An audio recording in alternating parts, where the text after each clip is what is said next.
Olá, pequenos investidores, sejam muito bem-vindos ao canal. Pessoal, nesse vídeo eu vou comentar um pouco sobre o fundo imobiliário, o RPR11, Urca Prime Renda. O fundo, infelizmente, divulgou um rendimento muito baixo esse último mês, 45 centavos por cota, ficou menos de 1% para um fundo high yield, é um dividend yield muito baixo, isso acabou impactando bastante a cotação, já sendo negociado abaixo do patrimonial. Vou tentar aqui mostrar para vocês um pouco dessa situação, por que dessa redução, estava dentro do relatório gerencial ali, um pouco do guidance, uma coisa que me incomodou muito nesse rendimento foi ter sido abaixo do guidance, que era uma coisa que acho que pouca gente imaginava, e tentando mostrar um pouco dessa situação mesmo aí, como se encontra o Urca e o que, é que a gente pode esperar pensando para os próximos meses. Lembra que isso aqui não é de maneira nenhuma recomendação, se o vídeo for útil não esquece o like, também seu comentário, diante dessa situação aí, dessa queda na cotação, rendimento baixo, você ainda vê como oportunidade comprar o RPR ou é melhor ficar de fora, mesmo com todo esse desconto? Sua opinião é importante demais aqui para o engajamento do canal.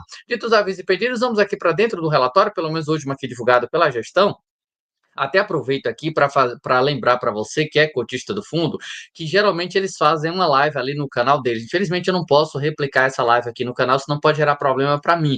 Mas eu sempre comento nos destaques do dia um pouco do que eu consigo encontrar de informação em relação ao RPR. Então deixo aqui logo de cara que é importante você monitorar ali, além do relatório, já que eles fazem essa live, colocar ali a sua dúvida no comentário para tentar ver o que é que a gestão responde, o que está acontecendo com a situação do fundo. Mas passando aqui para o que nós temos de oficial, que é o relatório gerencial, aqui eles explicam um pouco da situação do fundo. Eu quero chamar a atenção de vocês logo de cara para o dividendo, que foi aí a principal razão da queda na cotação. Uma coisa bem importante é que, para mim, muita gente não acaba monitorando os detalhes de relatório gerencial, mas já estava no guidance do gestor de que o rendimento iria cair. A gente viu a cota caindo nos últimos meses, depois da redução de rendimento que já era esperado pelo mercado. A gestão tinha um interesse em fazer ali uma mudança em relação ao fundo, criar um outro fundo, né, ficar um ativo de renda e um ativo de equity. Não foi aprovado pelos cotistas. Logo após isso, eles fizeram uma live ali para comentar de que iriam tentar reduzir o rendimento para poder utilizar esse caixa que ia ser gerado durante o mês para poder aportar nos equity para ajudar a melhorar a situação do fundo aí lá na frente, a poder concluir essa obra com maior rapidez. E infelizmente veio esse rendimento que eu mostrei há pouco para vocês de 45 centavos. Aqui a gente tem, a partir deste ciclo, parte do caixa do fundo será redirecionado às obras relevantes em andamento, com o objetivo de preservar e potencializar o valor dos ativos. Trata-se de uma média pontual, mas necessária, que resultará em uma redução temporária, bem importante isso, nos dividendos de curto prazo, os quais deverão ficar na faixa de 50 a 55 centavos por cota nos próximos 6 meses. Então não era, na minha opinião, né, nenhuma novidade aí que o rendimento iria cair. O que é que impactou tanto? É que o rendimento veio abaixo do guidance deles. Isso aqui eu tenho que deixar minha crítica para a gestão, no sentido de que se eles não tinham essa certeza que iriam manter 50 centavos pelo menos, não era melhor ter dito que o valor seria próximo a 50 centavos, um pouco mais, um pouco menos, que o rendimento iria cair, mas não deixar valor? Para que citaram 50 se não tinha condição de manter 50? No relatório a gente não encontra eles deixando aí a entender de que o rendimento viria a ser muito baixo. Em nenhum momento eles citaram várias vezes que o guidance seria de 50 a 55. Então, para mim, um erro que a gestão cometeu foi ter dado o número que eles não conseguiam cumprir. Por que eles não cumpriram esse valor, já que eles vinham citando há um bom tempinho? Aconteceu alguma coisa com algum ativo? Viram alguma oportunidade? Se viram alguma oportunidade ou aconteceu alguma coisa, não seria melhor ter lançado um comunicado ao mercado informando que o rendimento foi menor por X razão e que isso era melhor para o cotista pensando no médio a longo prazo? Então, aqui eu acho que tem um ponto bem importante que eles erraram, que foi ter colocado um guidance que eles não conseguiram cumprir no primeiro mês. E eu acho que fundo imobiliário vem passando por uma situação, pelo menos alguns raídos, vem passando por uma situação em questão de confiança. Muito cotista tem perdido confiança em alguns fundos imobiliários. Dá para perceber até nos comentários de muita gente aqui no canal, que às vezes você percebe gente falando que não quer mais investir em fundo imobiliário porque o gestor A, o gestor B fez isso, fez coisa de conflito de interesse, o gestor não está preocupado com o cotista, enfim, tem muita gente que às vezes a gente percebe nos comentários aí criticando um pouco a atitude de gestor. Então eu acho que aqui eles erraram muito. Se o fundo não tinha condição de manter 50, 55, colocasse ali qualquer outra informação para entender que o rendimento seria menor, mas não colocasse o número para no primeiro mês já ter reduzido abaixo disso. Então, aqui, acho que foi uma coisa que, para mim, pegou muito feio para eles, porque se você for pegar o histórico aí, o gestor falava no início de 24 que no final de 24 o rendimento iria subir, em meio de 24 eles já falavam que seria no início de 25, no final de 24 falaram que era no meio de 25, no início de 25 falaram que era no final de 25. Então, tá cada vez mais jogando esse prazo para longe, não estão muito cumprindo aquele guidance que eles estão deixando para o mercado. Então, acho que isso aqui é uma coisa que está pegando muito para o fundo aí. Então, de início aqui, pessoal, eu deixei um pouco de, sinceramente, um desabafo mesmo, embora não seja cotista, eu achei um pouco feio no que eles fizeram, no sentido de ter colocado um guidance e não cumprir. Para mim era melhor não ter colocado. Se eles não podem cumprir, é melhor não colocar, porque não cria aquela expectativa pelos investidores. Bom, mas o que é que está acontecendo, enfim, aqui para a Urca ter tomado essa decisão? A gestão continua comprometida com a saúde das operações do fundo e buscando alternativas para melhoria no tempo mais curto possível, tendo em vista ao não atingimento do quórum mínimo para a viabilidade da estratégia de segregação do portfólio. Uma coisa que eles sempre vêm colocando nos relatórios, e eu concordo plenamente com a gestão, é que o fundo ele não tem que estar focado no dividendo do mês, ele tem que estar focado na saúde do fundo. Isso eu concordo plenamente com ele. Não adianta o gestor distribuir R$ 1, porque eles têm gerado R$ 1. Deixa eu ver se eu consigo vir aqui até na DRE. Deixa eu ver se a DRE aqui mostra um pouco sobre isso. Mas se vocês forem pegar aqui o que eles colocam, o fundo apresentou no mês R$ 1,03, por exemplo, nesse mês aqui que eu estou gravando o vídeo. Dentro desse valor, 17 centavos não foi concretizado, o valor caixa mesmo chegou a 86, mas o fundo distribuiu 80. Fez reserva. Se você for pegar nos últimos meses, vem acontecendo isso. Então, o fundo teria condição de distribuir um valor maior do que o que vem gerando. Mas por que eles têm optado por fazer isso? Porque eles estão pensando em preservar o patrimônio a longo prazo. Não adianta receber do devedor hoje e daqui a 2, 3 meses o devedor quebrar e ter que pedir uma recuperação judicial e ter que partir para uma execução de garantia, que vai ser um problema muito maior. Então, a gestão focar no sentido de pensar no médio a longo prazo do fundo, eu sinceramente, né, acho muito boa ideia. Inclusive, foi uma coisa que eu comentei várias vezes aqui no canal, de que, para mim, eles já deveriam ter feito essa estratégia de reduzir rendimento há muito tempo atrás, desde quando ele pagava R$ 1 e sabia que a situação estava difícil. Já deveria ter reduzido lá, porque hoje talvez não tivesse que reduzir a 40 e poucos centavos como fizeram. Talvez tinha parado um pouco mais próximo ali aos 80, 90. Então, acho que eles deveriam ter tomado essa atitude desde antes, de reduzir o rendimento para concluir a obra. O que é que se precisa em termos de número aqui da obra que eles colocam? Injeção de capital externo, cuja implementação que eles tentaram aí também não foi possível. Optamos por reorganizar interna os recursos, e aí o valor que eles colocam aqui, saldo remanescente de aproximadamente 85 milhões custo de obra. Isso aqui, pessoal, é muito importante, porque às vezes eu também vou pegar aqui o lado de muita gente muito cotista, que reclama do dividendo, que o dividendo não é bom e não tenta entender o que está por trás ali para monitorar. Se a gestão mantém o dividendo, se ela não investe naquela obra para concluir, ela tem um custo só em manter aquela bendita obra parada.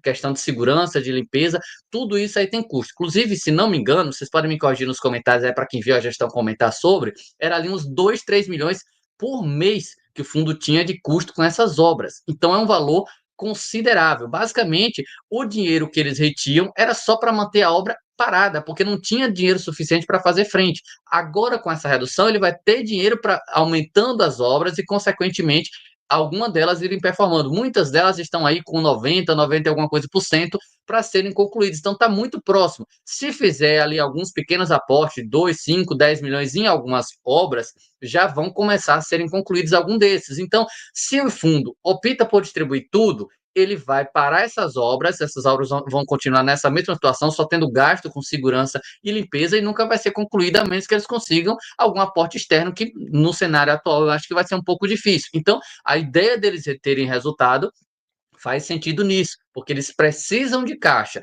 O valor aqui a gente vê 85 milhões de reais. Eu já vi o gestor falando em 50 milhões de reais. Eu já vi o gestor falando também em 40 milhões de reais. Então, o número exato, eu tenho um pouco de dúvida se talvez até a própria gestão tem certeza em exato de quanto que vai precisar, porque acho que vai depender muito do cenário macro, inflação, tudo isso impacta no custo da obra. Mas um cenário aqui que eles estão traçando de 50 a 100 milhões para ficar um número melhor assim de se imaginar, que o fundo hoje teria necessidade para poder resolver a situação. Se for mais próximo a 50 milhões, maravilha, que ficaria um valor um pouco mais fácil, até por conta desse caixa que ele já vem retendo aí todo santo mês. O que é que a gestão aqui tem em mente? Eles esperam que nesse cenário, fazendo essas reservas, o fundo vai conseguir, até como eles colocam aqui, nos próximos 6 meses. Então, se a gente pega desse relatório gerencial aqui e projeta aí mais esses 6 meses pelo menos, a gente está falando que o fundo vai até mais ou menos ali outubro, mais ou menos nessa faixa aí, final do ano para ficar mais prático, nessa faixa de 50 a 55. Pode ser que daqui a um mês você assista esse vídeo, né, desde a publicação, e o gestor já tenha falado que não vai ser com 6 meses, vai ser com um ano, com 3 meses. É por isso que é importante monitorar relatório gerencial e provavelmente aqui no canal vai ter atualização sobre o RPR se eles mudarem esse cenário. Até aproveito para fazer o convite, destaques do dia para quem não chegou, ou para não chegou aqui, quem chegou aqui pela primeira vez, ou para quem não é inscrito, mas não monitora, não acompanha os destaques do dia. Eu sempre trago atualização ali, de fato relevante, de relatório quando é divulgado. Então, no cenário que a gente tem, é final do ano esperar um pouco melhorar. Por quê? Como eu disse, tem obras que estão próximo a serem concluídas, obras ali com algo ali na faixa de 90, 95%. Então, pouco dinheiro já é o suficiente para terminar algumas. É claro que as principais obras, em termos de tamanho aí, talvez vai demorar um pouco mais. Tem alguns ativos, como é o caso do FIDIC, Residence Club, que é uma coisa que eles geralmente colocam até por fora, de que aquilo vai demorar para ser resolvido. Mas muitos outros ativos, olha o que eles colocam aqui, por exemplo, a BITSE do fase 1 do empreendimento Maravista foi aprovada, com taxa de emissão paga, aguardamos o documento de ABITSE nos próximos dias. A partir do recebimento do documento, o fundo passará a receber a porção de desligamento, coisa que está próxima a ser concluído, Maravista. A carteira de empreendimento de crédito segue com boa performance e aqui eles colocam sobre alguns outros ativos também que vem tendo resultado, que estão ali próximos a serem concluídos. Na média, eles esperam que com esses pequenos aportes, de 2 a 3 meses já tenha alguma mudança mesmo ali, de que de fato eles consigam ver esse resultado chegando para o investidor. Só que quanto mais rápido eles conseguirem caixa, maior vai ser a probabilidade de ele ter uma TIR interessante para entregar para os seus investidores. Então, a situação do Urca, pessoal, para resumir aqui, para a gente fechar o conteúdo, é uma situação difícil, que não tem mais jeito, que não tem mais solução? Eu penso que não. Eu acho que é uma coisa até simples.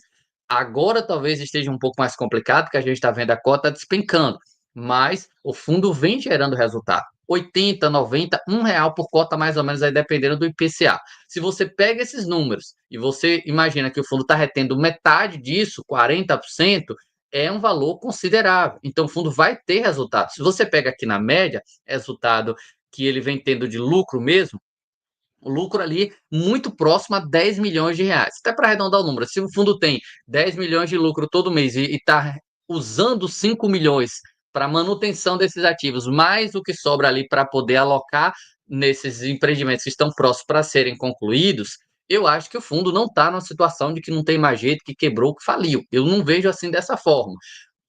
Mas a situação também não é tão simples, porque o tempo é contra o RPR nesse sentido, porque quanto mais ele reduz o rendimento, maior impacto, infelizmente, na cotação. Para um investidor que pensa no médio a longo prazo, que gosta da tese do RPR, eu acho que é muito importante você monitorar essa parte. Primeiro, o quanto que você confia no que a gestão vem falando, no trabalho da gestão, porque acho que essa parte é muito importante. Você colocar dinheiro no fundo imobiliário, você tem que confiar muito no trabalho da gestão. Segundo, monitorar essa questão de conclusão das obras, porque o caixa que vem sendo utilizado agora, eu sei que o rendimento está caindo, a cota está despencando, mas esse dinheiro está sendo utilizado para algum investimento, que esse investimento pode performar no curto prazo. Isso pode mudar a situação de caixa do fundo. Então, acho que essa parte aqui é muito mais importante você monitorar. Não estou aqui para dizer que o RPR está barato, que vale a pena comprar ou não, até porque eu acho que com a redução de rendimento, olhando o histórico dele aí, com yield próximo a 1,3, 1,4, eu diria que teria a possibilidade até da gente ver a cota caindo um pouco mais. Mas não estou aqui dizendo que para ninguém vender nem comprar. Cada um analisa e eu gostaria de saber muito a opinião de vocês nos comentários. Só quis passar aqui um pouco da minha visão, das coisas que eu consegui encontrar aqui de formação do RPR, tentando explicar de uma forma bem resumida a situação do fundo e o porquê dessa redução de provento. Eu acho que o principal não é monitorar quanto que ele distribui, é quanto que ele está gerando de lucro. Ele está gerando R$ 1, maravilha. Isso aí, uma hora vai vir para o cotista. Agora, se ele começa a estar gerando 50 centavos e distribuindo 50 centavos, aí a situação para mim estaria feia. Então, para mim, não é quanto ele distribui, é quanto ele gera de resultado caixa no mês, que pode fazer diferença para o investidor. Era isso, pessoal, que eu tinha para passar. Só quero fechar aqui o vídeo fazendo um pedido especial, que é, se você chegou pela primeira vez, se inscreve no canal, ajuda aí. E uma outra coisa bem importante é o like e aparece próximo ao comentário ali a opção hypar. Se você hypar o vídeo, isso ajuda demais aqui no crescimento do canal. Sempre tem algumas pessoas que ajudam aí com hype. O hype é gratuito, pelo menos ali um certo valor. Então, se você puder deixar o seu like, hypar, eu vou agradecer de coração. Se você quer contribuir de forma financeira, que ajudaria muito para manter o canal aqui ativo, torne-se membro, R$ 4,99, você vai ter acesso aí a vários vídeos exclusivos que eu sempre faço aqui no canal.